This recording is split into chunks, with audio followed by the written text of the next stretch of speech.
Kəlbəcərin işğalı zamanı ermənilər tərəfindən çəkilən bu videoya yəqin ki, çoxunuz baxmısınız. Videodakı həmin uşaq Zabit Səfərovdur. Ermənilər onu tanka mindirib aparan zaman nənəsi yalvarır. Deyir, uşağı məndən ayırmayın. Amma ermənilər buna məhəl qoymur.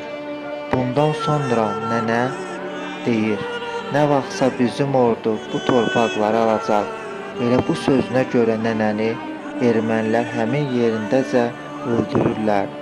Zabili isə Şuşa türməsinə aparırlar. Orada Azərbaycanlılara qarşı edilən işgəncələri görür. Ermənilər 23 nəfər soydaşımız onun gözü qarşısında diri-diri bastırır. Zabit Səfərov isə 1995-ci ilin noyabrında girovluqdan azad edilir. Əsirlikdə gördüyü işgəncələrə görə sağ qulağı eşitmir, gözündə zəiflik yaranır, dişləri isə tamamilə qırılır və vaxt gəlir, zaman yetişir. Nənənin dediyi kimi ordumuz o torpaqları azad edir. Zabil isə bu cinayətləri törədənlərin məhkəməsində şahid kimi çıxış edir.